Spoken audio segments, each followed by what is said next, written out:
It was an 8-day program with Sadhguru.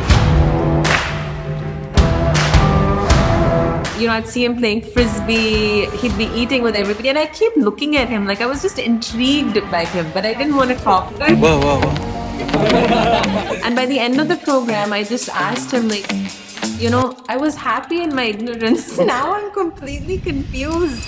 The more profoundly you look at life, the more confused you will be. And it's good. Only somebody who doesn't look at anything, who's got a parallel vision, he is dead sure about everything. Sometimes in the spiritual process, you start getting so disconnected with the physical reality, because the process of actually creating art can sometimes be again very inwards. So you again get disconnected. Like for me, I find the process of making something with other people in mind, like I'm sharing it, I want to share something, that helps me go outwards. Actually, when art comes from a space of silence, it's much more powerful. But if you want to really open up your imagination, you want to create, then that's the kind of things I want to bring to people, which is, I find it so healing on a different level when you create just from imagination. Art was something in the physical realm that kept me connected to my spiritual journey, but in the physical realm. So that was very helpful for me, because there was a point at which I literally felt like everything was so meaningless. Like anything I did, there was a sense of absolute purposelessness of life, right? Like even when I started doing art, I actually felt like I don't have anything to say. I don't have anything to draw. Why am I doing this? But I was still craving something.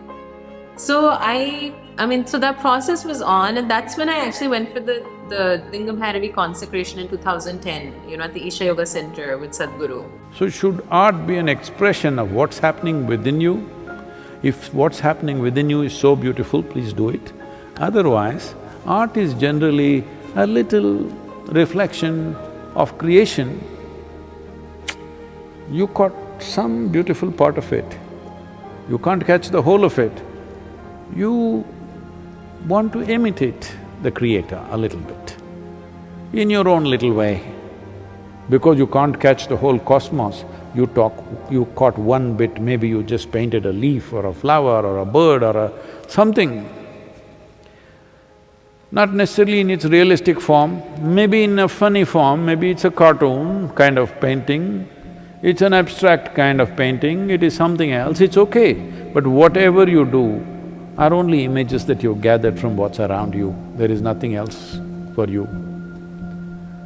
So it's important, especially if you are a well-known artist and everybody is going to look at it, it's very important that it causes the right kind of things in people, something that'll enhance their life, not something that'll drive them to some madness. For you, art has played a big role. And now that you have also established, your own brand and you're selling art, so yeah, if you can just tell us about the journey of becoming an artist. Yeah, sure. So mine obviously is not a normal route. Like I used to paint even as a child. So actually, in school, I used to go into all these art competitions and all. So I painted even as a kid. But then, in India, particularly as you go into high school, there are board examinations, and also I completely left art. Even though I keep doodling, I think that continued through university also. When I was sitting in class, I don't know, I keep making eyes. Now I wonder, sometimes why I was making eyes all the time. But I'd just be making eyes, a lot of my notebooks at the back would have eyes filled in them. When I wouldn't hear the professor, I'm just making drawings.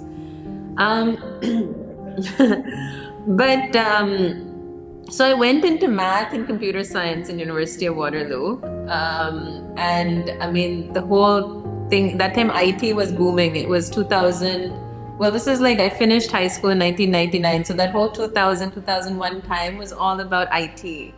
So the whole plan was to get a really good job and settle down in, US or Canada. That was the whole idea. And I kind of went that route. So I did a 5-year degree. It was a co-op degree where you study and you work. I had worked also with a lot of kind of software companies in Canada. And then after I graduated, I took on a software job in Redknee, which was a telecom company at that time.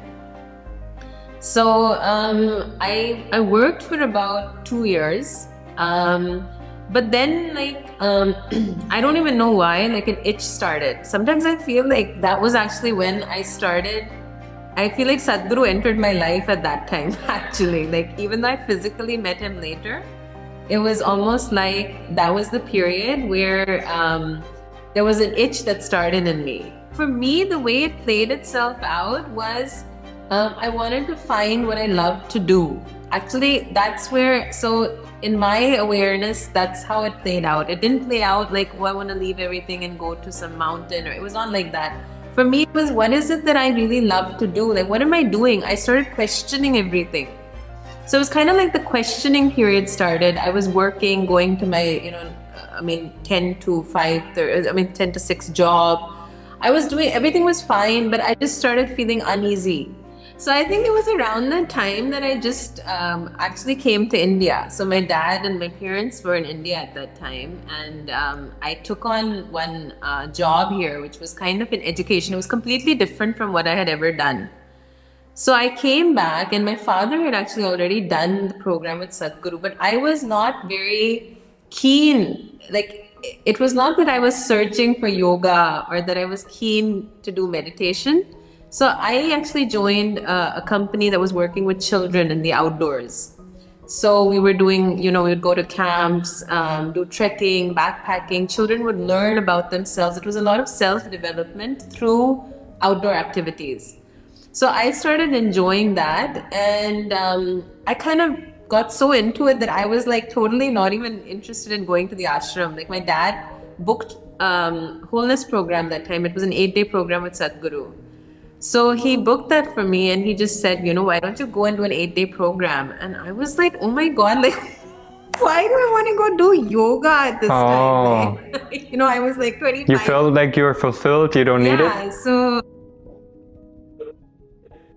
it was not that I was fulfilled. I didn't know what I was looking for, right? So for me, the fact that I started, like I told you, my search was kind of to find what I wanted to really do, or what activity would give me some sense of fulfillment. And I started finding that in my work.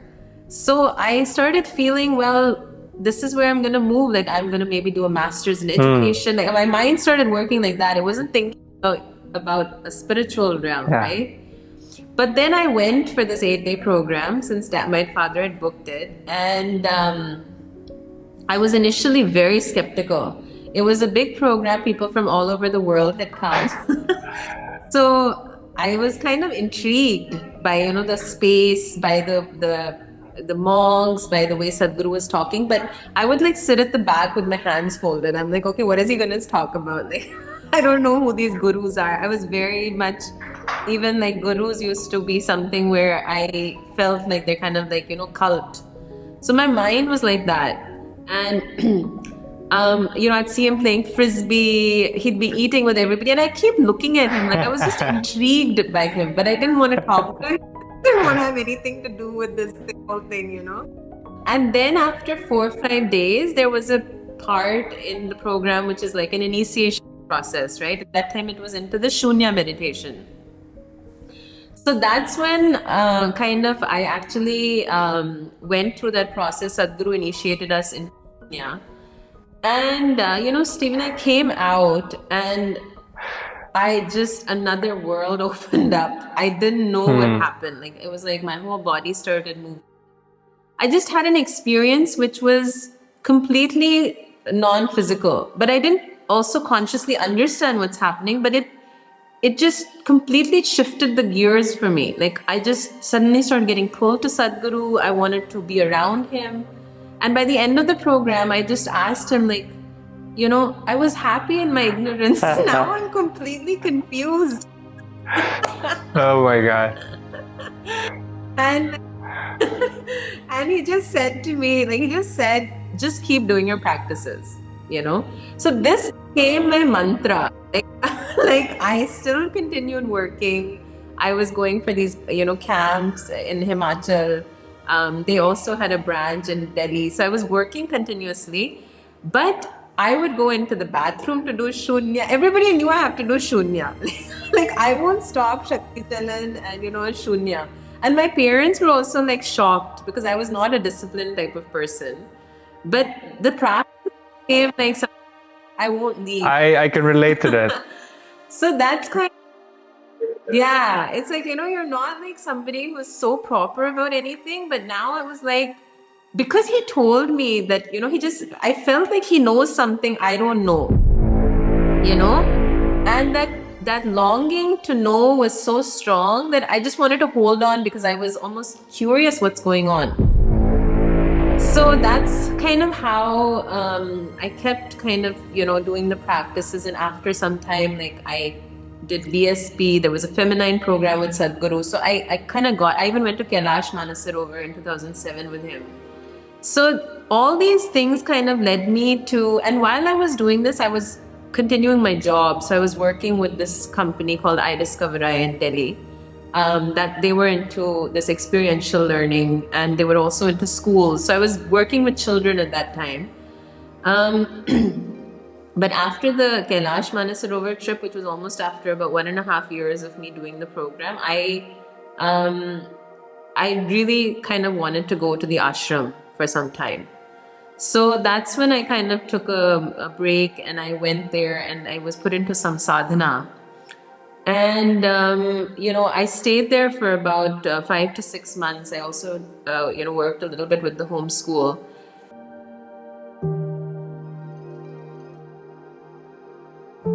Here at Isha Homeschool, the most important part of education here is not taught. It is a constant demonstration. And I think after my Samyama, which was a silence program, something opened up where I knew I wanted to explore. I mean, if you asked me at that time, I couldn't tell you what it was I wanted to explore, but I now see that I wanted to explore something creative in myself. Till then, everything had been very logical for me. Like my education was very logical. I was, math and computer science was a very analytical and logical field in Waterloo. So my that side of me had found some expression, but I was looking now for something creative. Like I felt the person I really am is very creative. So actually, when I came back, I got into dance. So I took on dance, and I was quite a bit into it. Like I was almost doing it with a professional troupe in Delhi. I had learned creative dance as a child, so I took that on more seriously. So at that time, again, the experiences became very intense, even internally for me. Like whatever I was experiencing in my yoga practices, they were actually finding expression physically through my dance. So that process, that's when I started getting interested in color. So actually the first thing that I took to was I just bought like acrylic paints and, soft pastels. And my first work, if you see, it was like a huge piece of paper, like very big paper. And I just literally threw a color on it. Like it was just like one big scribble. That's awesome. Color. I just knew I wanted to, it's like I just wanted to express, but I didn't know anything about expressing myself. Like I felt so blank in my head, and the only thing was that the energy that I was experiencing, it was just like I was just throwing color, and it was like a big blob of scribble. I think I even have that somewhere, but yeah, so that was That's great. That's great. I love it because you don't put a boundary, you just let it go. Yeah. Just throw, yeah. And I did that for quite some time. Like I used to just I took these sheets of paper, and I usually use like soft pastels or crayons, and that time not watercolors, more acrylic. So it was just more like movement. So because I was also dancing, so that movement of the brush was kind of coming along with the same energy that I was experiencing when I would dance. So we did a lot of improvisations in our dancing. It was called creative dance. So it's an Uday Shankar style of dance. So that involves a lot of improvisation, which is you create your own steps and own movement. So that same movement, and I would explore with color. So I've made a lot of a lot of these kind of lines and, Om symbols. It was just like, I was just playing. So that happened for a long time. And I found that at that time, the colors I was using was a lot of red, a lot of black. It was very intense colors. Like now I won't even have that in my palette. So it was like I remember my dance teacher, at one point I showed that to my dance teacher. And she was like, do you have like a lot of anger issues or what's going on? Wow. So much red. That's so interesting. Red, yellow. Yeah. So that's how I kind of... It sounds like you found an outlet, for your emotions. Yes, exactly. And I found that in dance, because the kind of dance I was doing, it required a lot of flexibility.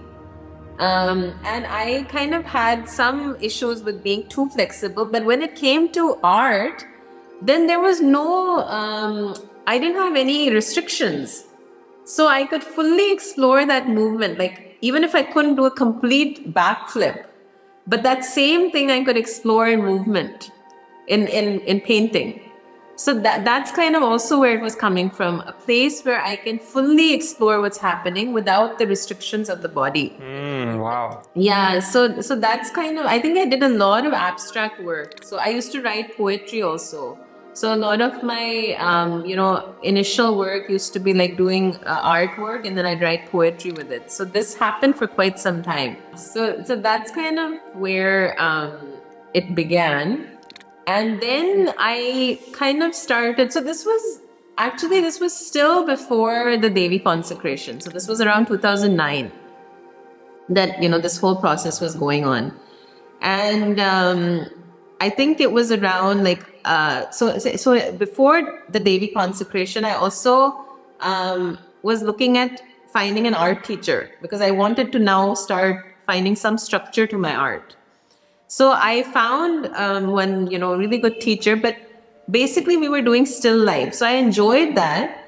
But, I could tell that what I really want to find out of my art, I'm not being able to really connect to that.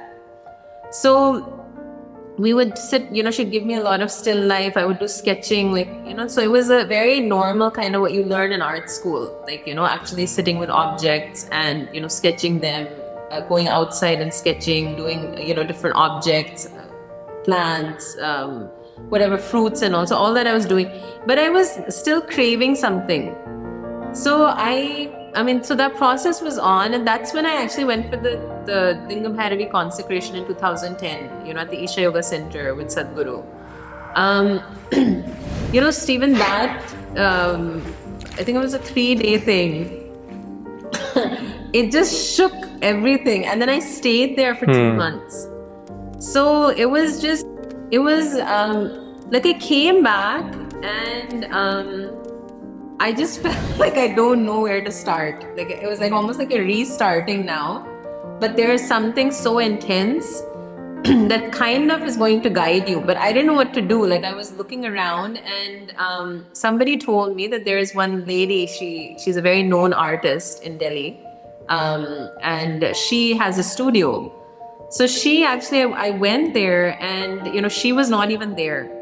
But what she said to me is that you can come, because she was going through some, she was coming out of some surgery. So she said, in the next few weeks, I won't be there, but you can come to my studio and just explore art.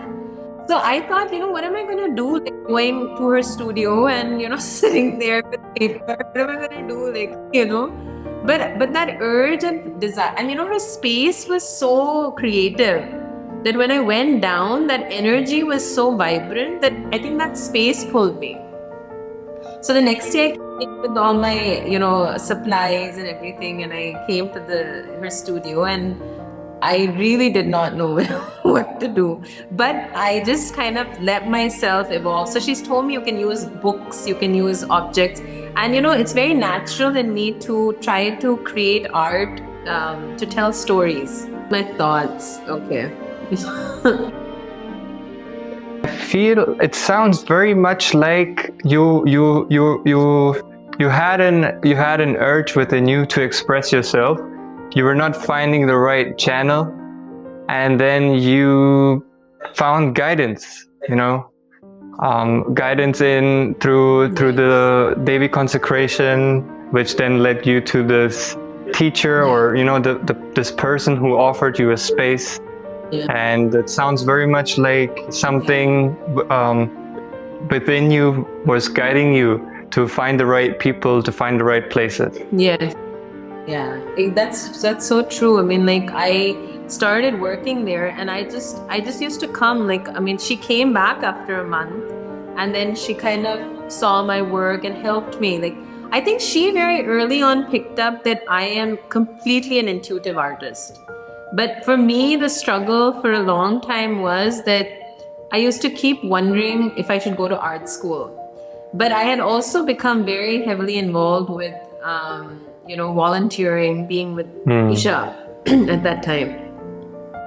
So there was a struggle, an internal struggle going on, and also part of me used to feel that, like, the space from which my art was coming, somewhere I knew that formal education will block it, because I've been through formal education, right? So I always used to have this struggle that one side of me knew that a formal education will obviously help me if I want a job, and then you obviously think of it in terms of, money, monetarily. So there was that instinct in me which was wanting to take it on in a very professional way. But then I knew somewhere that the professional thing was going to kill it. So it was not simple, because, after about an year or so of doing it, like, my parents, my mother especially, was like, why don't you now apply to art school? You're doing a good job. And, like, it's kind of like, But my teacher, like, she would say that we've been through the formal route, and then we've taken another 10-15 years to break that and find ourselves what we are today, right? So, like, she does completely abstract work. Her work is all on canvas, and it's abstract. That sounds so interesting. You got that experience, like, you had that thought, but then you already had that intuition that no, that's not it. And then something in your life was also telling you, no, don't go for it. Exactly. Otherwise, like, everything was kind of in terms of, actually, I had everything to take me to the next step, which was, a proper formal education. But there was something so strong inside me that was sort of, and then my teacher, I think she's also a very intuitive artist. So she used to keep saying, Shivani, just draw like a child. Haven't you seen those rural artisans in India? She would tell me, like, who do folk art. They basically draw like children. Like, if you look at their, animals and everything, it's like drawing like a child. Why are you so worried that it has to be, like, exact? It has to be realistic. But this struggle was not easy to get out of. Like, I have done a lot of realistic sketching, or, not realistic exactly in my own way, but I have done a lot of sketching, a lot of trying to move in that direction. So it's not that I just said, oh, okay, I know what I want to draw. Like, it's not like that. You tried different styles? It was almost like styles, different, and a lot of, that's what I'm saying, like, a lot of sketching, a lot of creating paintings, because the whole idea of art is kind of painting based. Now I would say, like, there's a lot of illustrators that have come into India. There's a lot of new kind of art. But I'm talking, like, about maybe 13 years back. That time, it was still very painting oriented. So when you think of yourself as an artist, you think of yourself as putting a work in a gallery and, having, doing one kind of medium. People will ask you, what medium do you do? So you'll be like, I do watercolors or acrylic. So you'll kind of want to find your niche.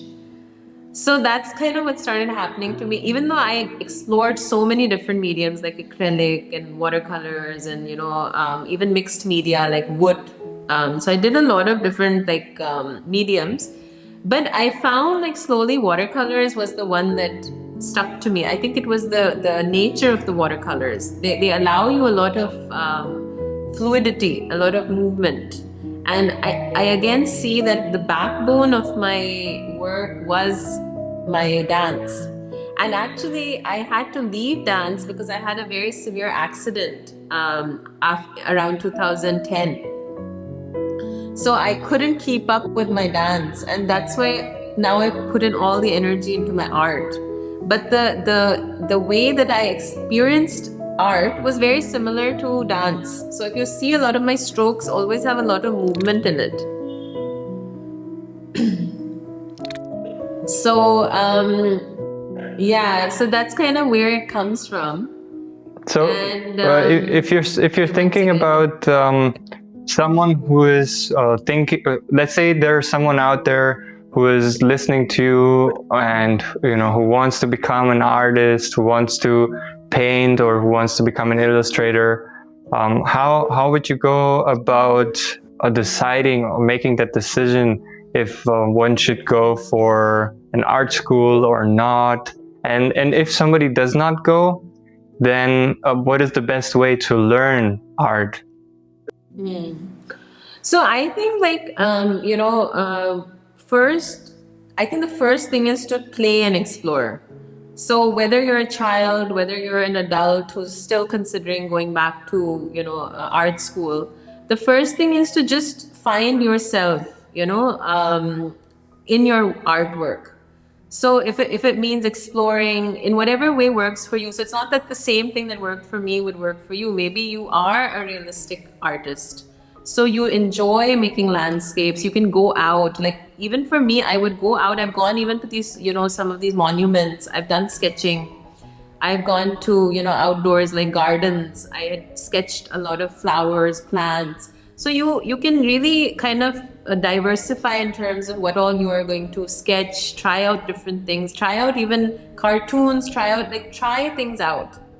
Try mediums out. Don't limit yourself to one medium. Try pencil colors, watercolors. And, as you're doing it, you start seeing what is it that you feel you want to go more towards. Like, what is it that you pull more towards? Maybe you're pulled more towards drawing a landscape. Maybe you're pulled more towards drawing something very from imagination, something creative. You want to tell a story. Some people love, integrating their writing with artwork.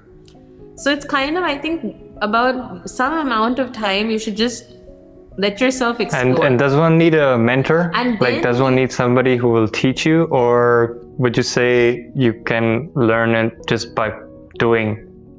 I think both ways. Like you can try it on your own, but also you can find a few mentors. That helps because somebody can guide you. Whichever style you're wanting to do, you can find. Nowadays there's so many online classes you can take up. So there's so many ways you can at least explore your art. And then you kind of if you feel that you want to take it up formally, professionally, and you feel that would help you kind of structure yourself, then even going to a proper degree or an art school is not a bad idea, right? But it depends where your art is coming from and what you see with it. Like for me, it was, as I'm telling you, there was an instinct of wanting to take it up as a formal education. But I think I was already so, suffocated by the normal formal education that I had been through, that actually art was helping me break out of that kind of system of thinking.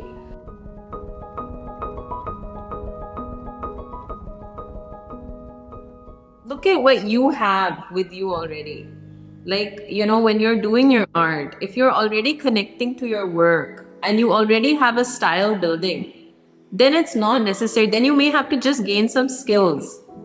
Let's say you already find that you're flowing with your work, then maybe you need to just gain some skills and, whether it's, in Procreate, Illustrator, or if it's you want to go the gallery route, then kind of making your work a little bit more, professional. But that doesn't mean that you have to go to art school. But if you feel that, you kind of want to, you need structure. You need that discipline to find your style, your art, right? And you really want to maybe work with companies, you want to go that route, then maybe formal education is also better. See, doodles is a very broad word. Doodles is like, initially I didn't even like the word doodles because it kind of undermined the amount of work that went into it. Because, it kind of sounds like you can just scribble and it's a doodle. But the reason I kind of called it a doodle was the simplicity and ease of it. Like when you're looking at it, it just looks like something that, and doodle kind of makes you feel I can do it too. And I wanted my art to be accessible to people. So I wanted people to feel that I can do it too.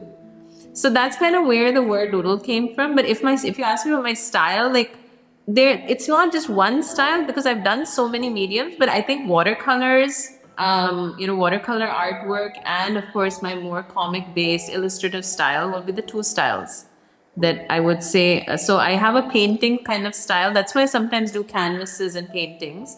And then sometimes I do very comic-based, more kind of fun, illustrative kind of styles. Can you share some insights into your creative process?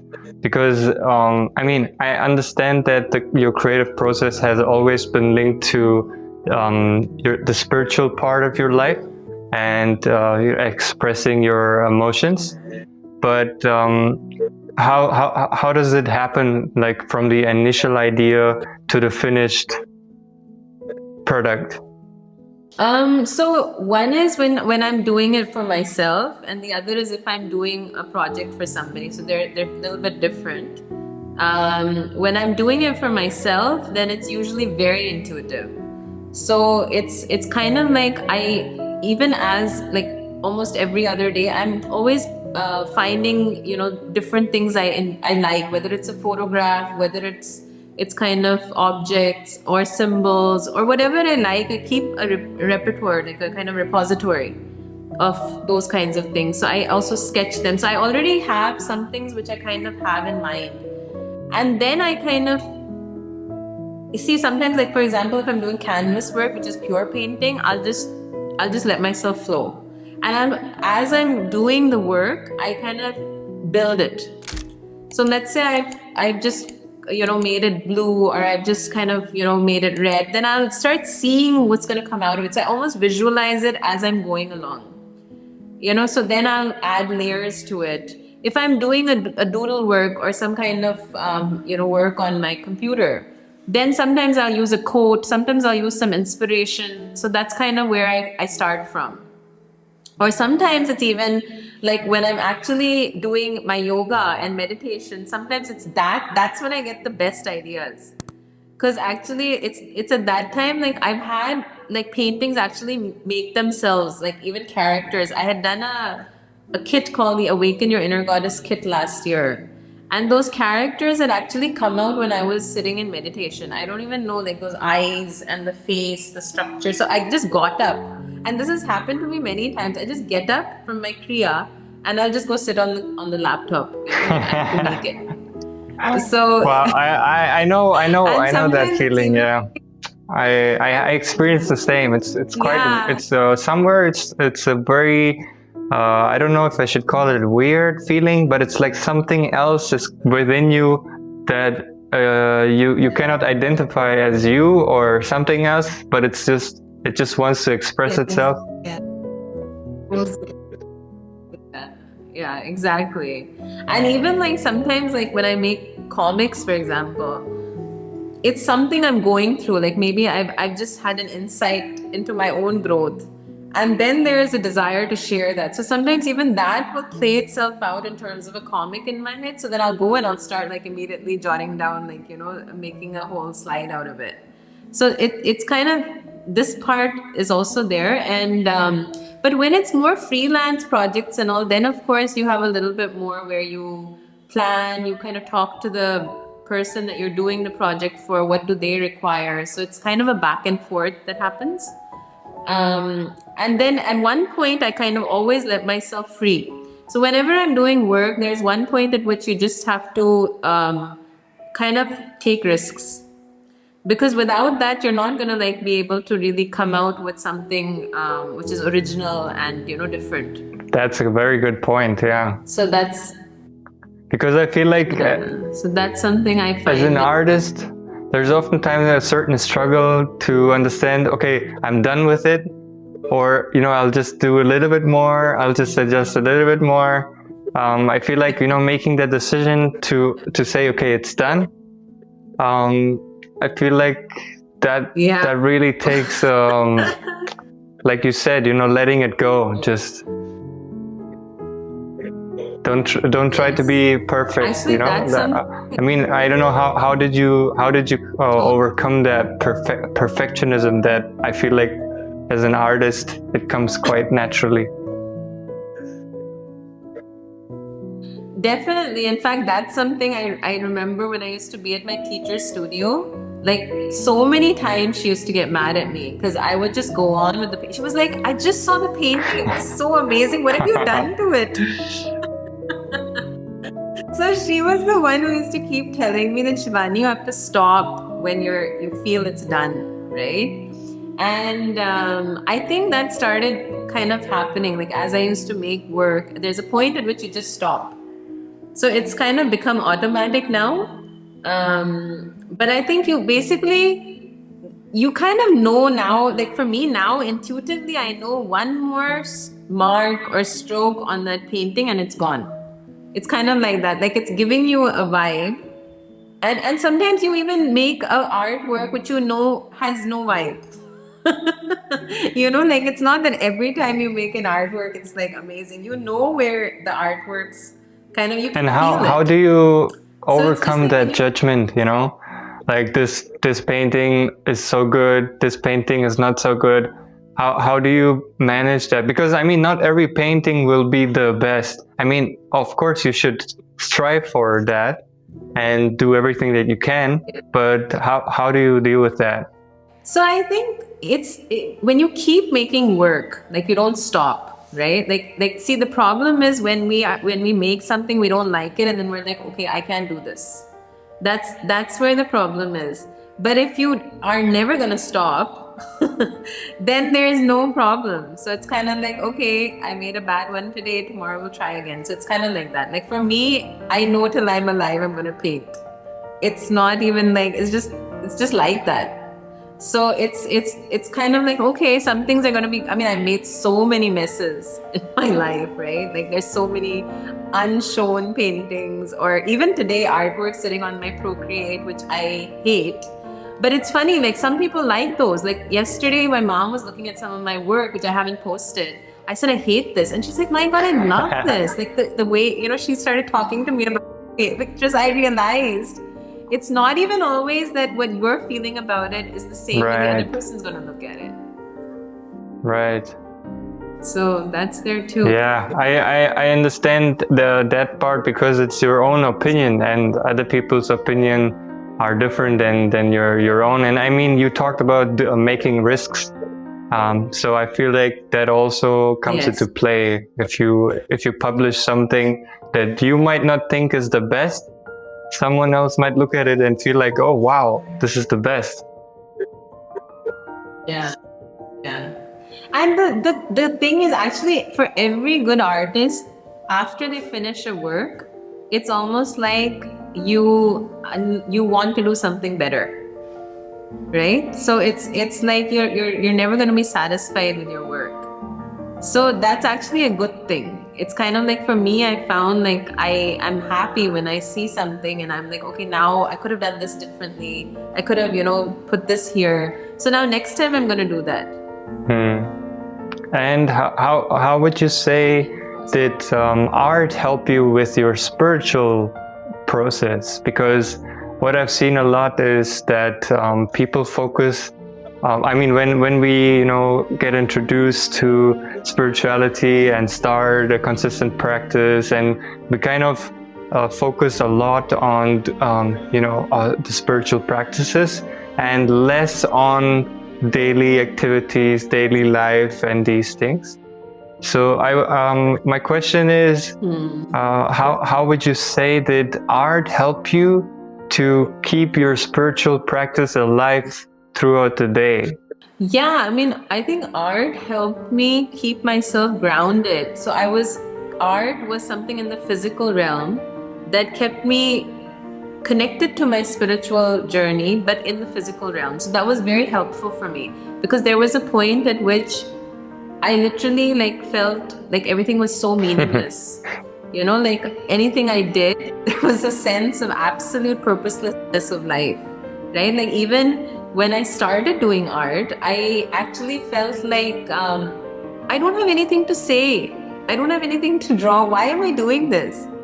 But then there was something in me which knew I had to do something. Like I still had compulsion for activity, right? And an activity that there was an expression in. So of course there's so many things you can do, but there was some activity where you're expressing yourself.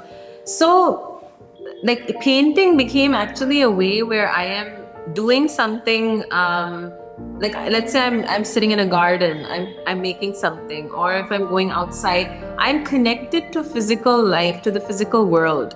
Otherwise, sometimes in the spiritual process, you start getting so disconnected with the physical reality, like because so much of you wants to just sit and meditate or go away from everything physical. Like there's different periods of time where you're in a different state. But art, I think that's what you're asking me, is a very relevant question, because for me, it was happening in a very big way. Experientially, things were happening so fast and I couldn't keep up. Like even after Devi Consecration, everything. So one part of me used to really struggle with kind of almost a depression, that what is all this? I don't have anything to do in this world anymore kind of thing. But then I knew I have to do something. And so that's how it also became a sadhana. Because it was like something I do every day. And that's why I said, like, I think till at least Sadhguru wants, I'm just going to keep on doing art. I can't, like, it's not even now about like whether, it goes somewhere, whether somebody sees it, likes it. It's just like kind of like how you sit and do your kriya. It's like that. It's become an everyday process.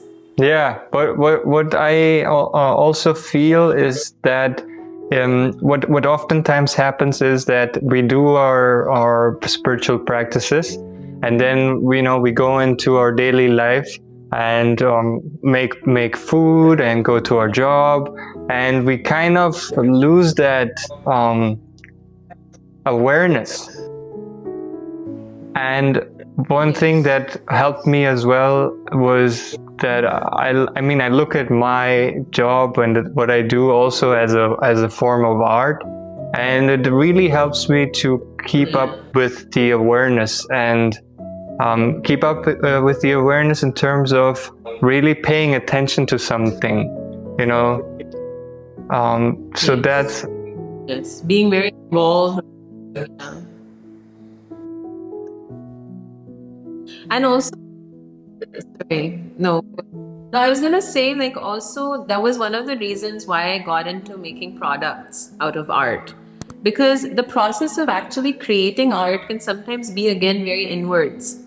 So you again get disconnected. Like for me, I find the process of making something with other people in mind, like I'm sharing it, I want to share something, that helps me go outwards.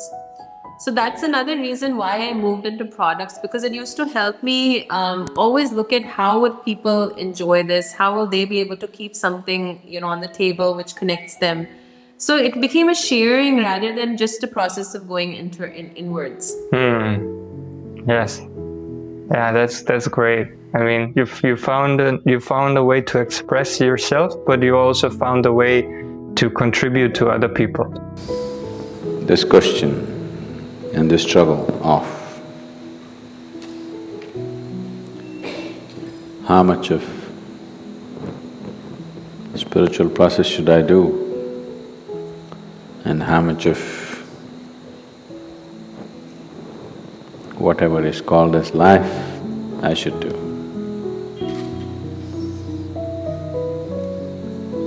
And for most people the struggle is when they're involved in their day-to-day materialistic functions of life, they will long for the spiritual process. If you give them a spiritual process, they will long to go back to their materialistic way of life. So how much of what or how should I do these two things? You should do your materialistic life. When we say materialistic, that which concerns and satisfies one's physical body and one's mind is materialistic life. It's not right to divide this, but anyway, invariably people divide it. So that which satisfies your body and your mind, how much of it you should do or how you should do means you must do it like you are going to live forever.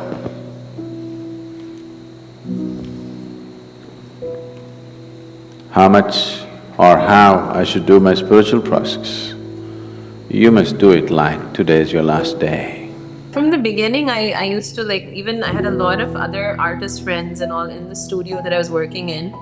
But I found gallery art never really resonated with me because I'd done those shows where I've gone and put my artwork in galleries. But I used to just, one thing is in galleries only a very niche audience comes.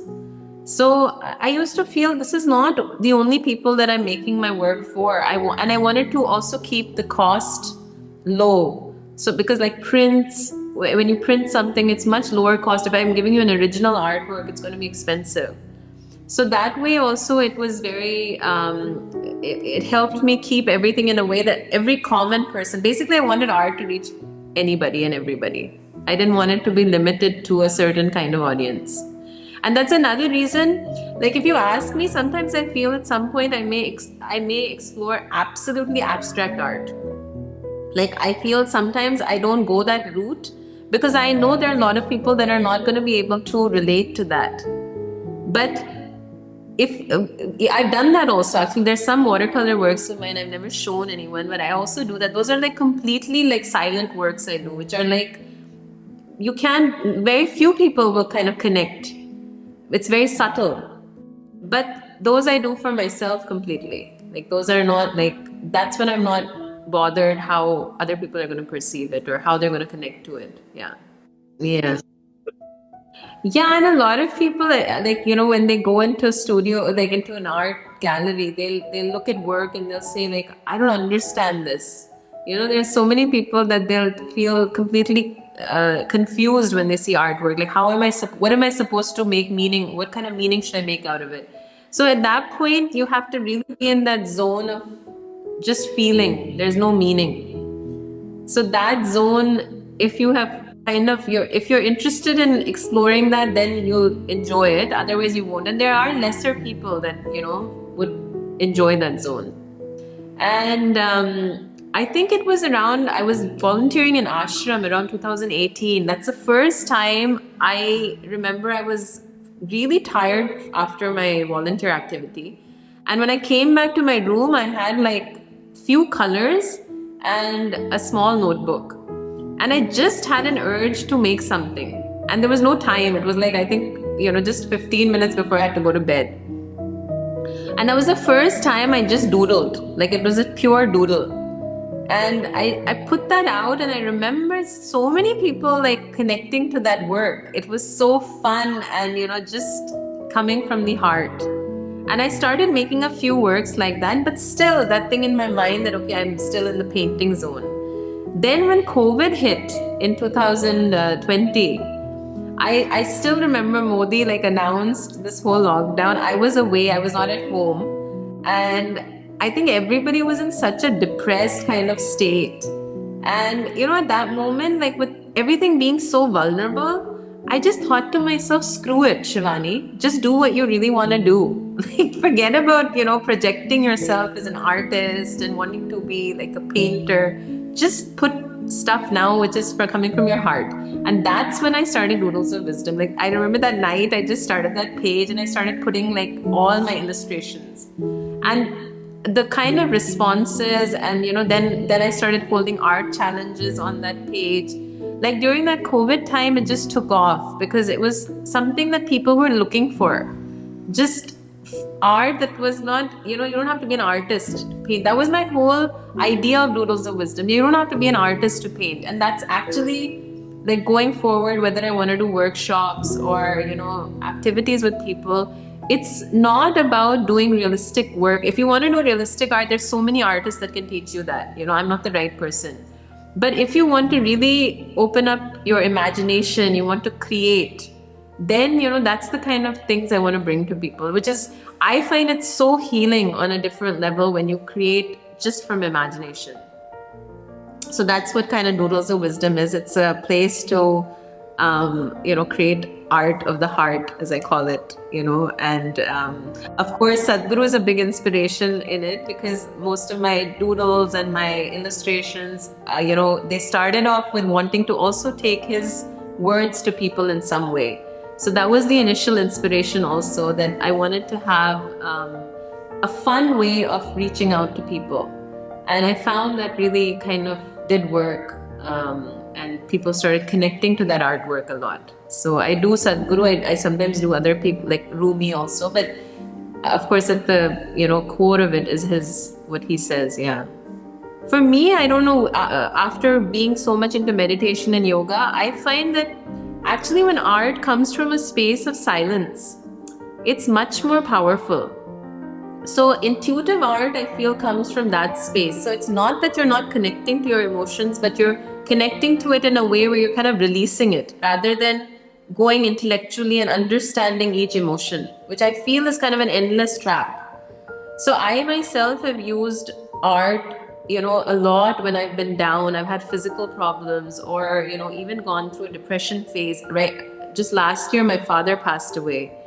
And he was like he was the one basically behind my art. Like I could do it because of his support, and he always kind of pushed me. And so when he left, I kind of felt like, at some level, I just felt like it's all so meaningless. I don't want to, and I did for two months. I just didn't touch anything. I just let myself be. There have been periods in my life where I didn't touch my art.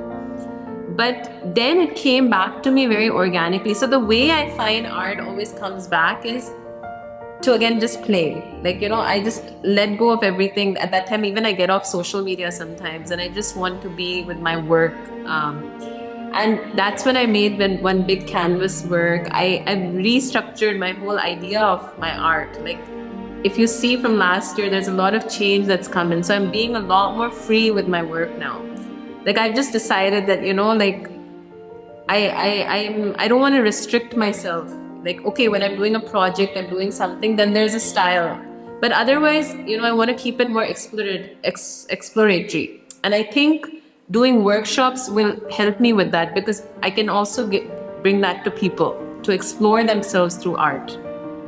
Yeah, and I think it's also to do with the education system. I mean, now there's a lot of schools that are coming up with, alternative education systems where they're trying to bring in extracurriculars, art, dance.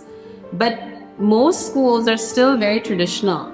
So like the kind of school, I was also in Delhi, so I was brought up in a very traditional schooling. So it's kind of like the kind of art that they do. It's maybe one or two children can blossom out of that. Otherwise, you don't want to do it. It's like you're doing and then immediately comparison comes. So the moment I'm making something realistic and two people are sitting and doing it, there's going to be comparison. Oh, she made it more real than the other, right? So it's like you just lose that interest immediately in doing something if you're not good enough.